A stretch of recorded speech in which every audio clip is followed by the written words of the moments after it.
इकाई 3 समझदार नन्ही।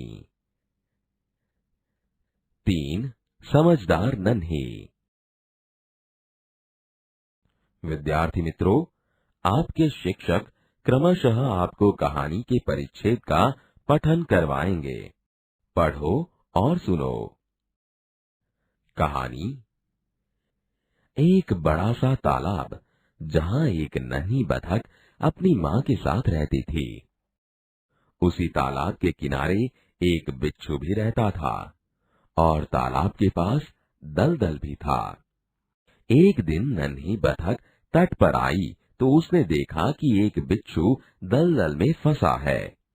बिच्छू ने नन्ही से प्रार्थना की, बहन मुझे बचा लो। नन्ही को उस पर दया आ गई। उसने बिच्छू को दलदल से उठाकर सूखे स्थान पर रख दिया। बिच्छू को शैतानी सूझी। उसने नन्ही को डंक मार दिया। नन्ही पीड़ा से तड़प उठी। उसने बिच्छू से पूछा, क्यों भाई, तुमने मुझे डंक क्यों मारा? बिच्छू लापरवाही से बोला, क्या करूं, डंक मारना मेरा स्वभाव है। नन्ही बोली, तुम यह गंदी आदत छोड़ दो, नहीं तो कोई मुसीबत में तुम्हारी रक्षा नहीं करेगा। बिच्छू उसकी अनसुनी अनसुनी कर आगे बढ़ गया। नन्ही अपनी माँ के पास नदी में चली गई। माँ ने पूछा, नन्ही बेटी तुम कहाँ रह गई थी? नन्ही बोली, माँ एक बिच्छू दलदल में फंस गया था, उसे बचाने में देर हो गई। माँ खुश होकर बोली, बेटी यह तुमने बहुत अच्छा काम किया है। नन्ही बोली, लेकिन बदले में उसने मुझे डंक मार दिया।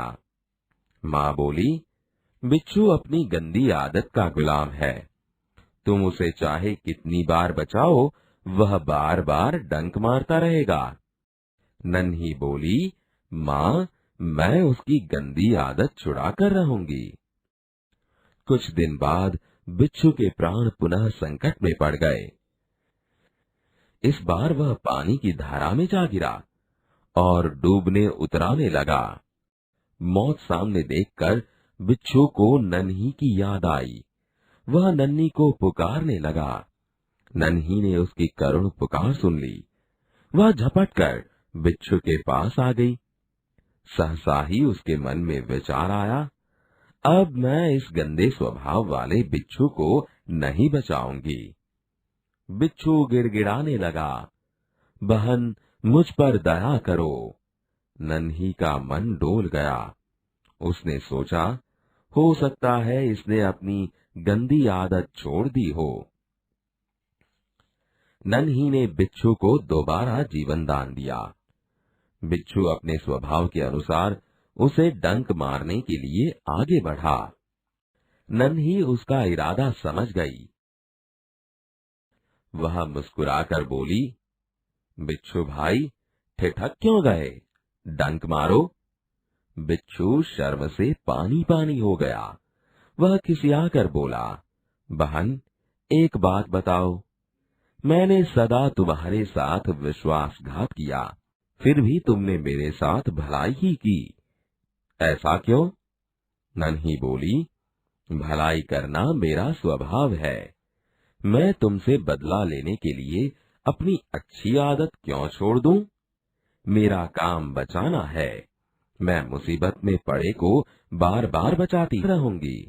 तुम्हारा काम डंक मारना है, तुम मारते रहो, देखती हूँ कौन जीतता है। बिच्छू पछतावे से भर गया। बोला, नन्ही बहन आज तुम जीत गई। मैं वचन देता हूँ कि अब मैं किसी निर्दोष जीव को डंक नहीं मारूंगा। नन्ही खुश होकर नदी में चल दी। माँ ने आज फिर पूछा, बेटी कहाँ देर कर दी? नन्ही ने पूरी घटना बता दी।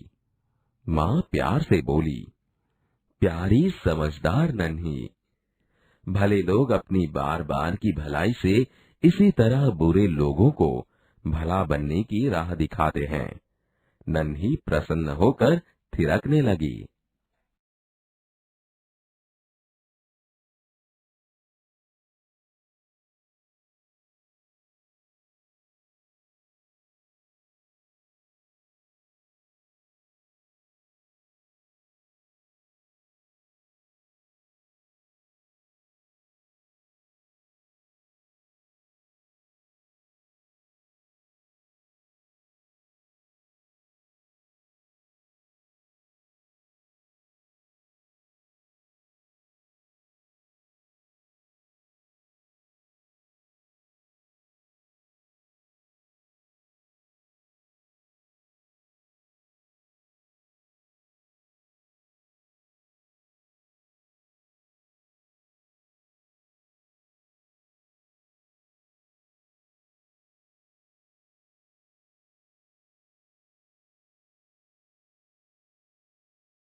एक बड़ा सा तालाब जहाँ एक नन्ही बतख अपनी माँ के साथ रहती थी।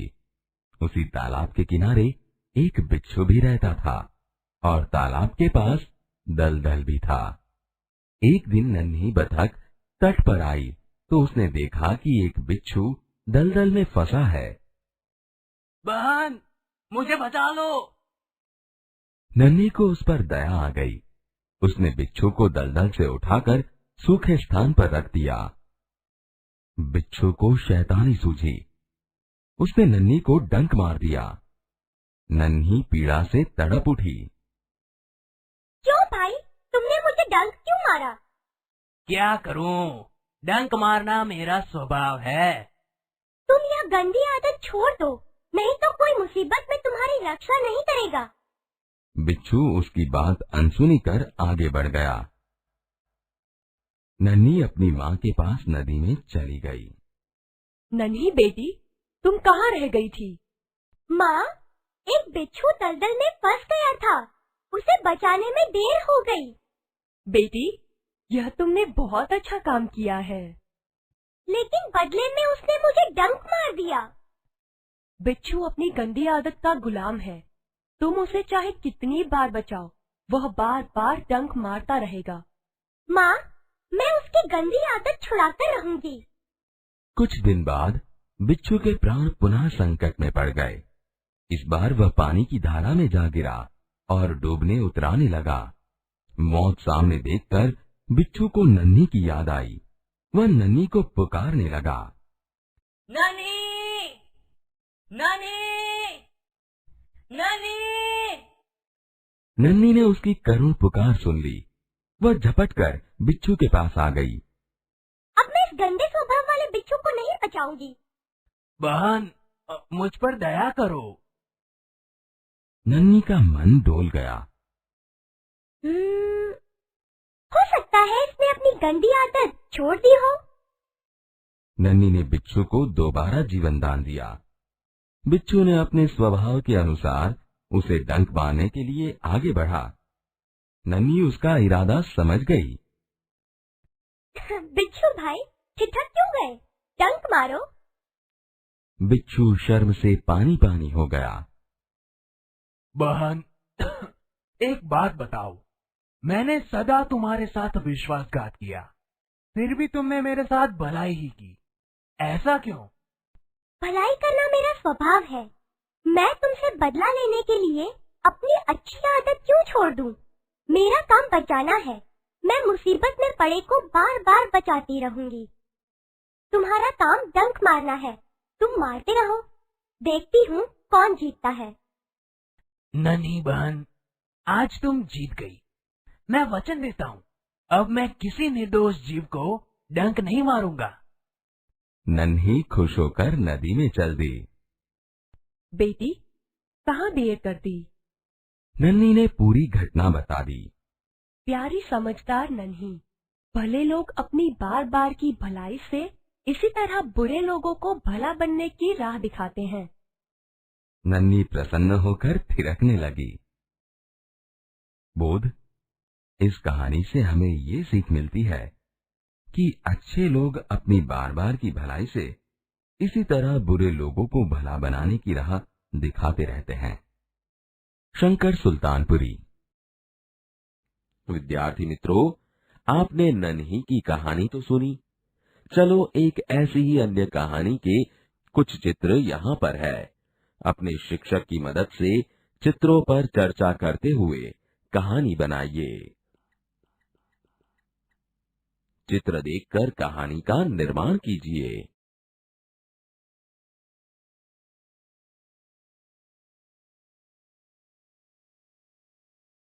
बाल दोस्तों, आपने कई प्रकार की घटनाओं के बारे में सुना होगा। आप यहाँ पर जो घटना देख रहे हैं, उसके बारे में नीचे दिए गए प्रश्नों की मदद से सोचकर घटना का वर्णन कीजिए।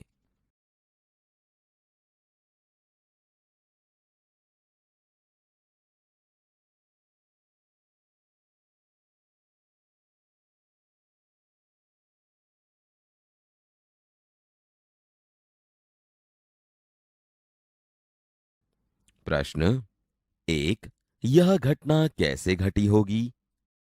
2, अकस्मात होने पर क्या हुआ होगा? 3, अकस्मात का कारण क्या होगा?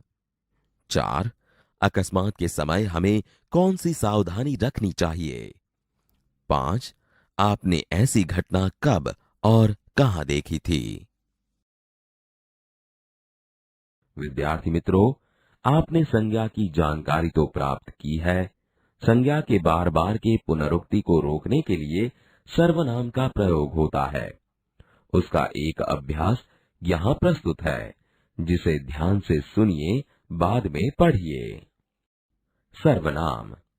निम्नलिखित परिच्छेद को पढ़िए। रमेश अच्छा लड़का है। रमेश के पिताजी शिक्षक है। रमेश की माताजी गृहिणी है। रमेश का बड़ा भाई कॉलेज में है। रमेश कक्षा 6 में पढ़ता है। रमेश मेरा अच्छा मित्र है। रमेश चतुर है। मैं और रमेश साथ में खेलते हैं। रमेश अच्छा लड़का है। उसके पिताजी शिक्षक है। उसकी माताजी गृहिणी है। उसका बड़ा भाई कॉलेज में है। वह कक्षा 6 में पढ़ता है। वह मेरा अच्छा मित्र है। वह चतुर है। हम साथ में खेलते हैं। निम्नलिखित वाक्य पढ़िए। 1, मैं डॉक्टर बनना चाहता हूँ। 2, तुम तो शिक्षक हो ना। 3, आप व्यापारी कैसे बन गए? 4, वह काम मुझसे नहीं होगा। 5, तुम्हें क्या पसंद है? 6, दाल में कुछ कम है। 7, मैं अपने आप काम कर लूंगा। बाल दोस्तों, इन वाक्यों के अभ्यास से आपको पता चला होगा कि संज्ञा के बदले इन शब्दों का उपयोग हुआ है। मैं, तुम, आप, वह, तुम्हें, कुछ, अपने आप जैसे शब्दों को सर्वनाम कहा जाता है। अब आप इन शब्दों का उपयोग कर वाक्य लिखिए।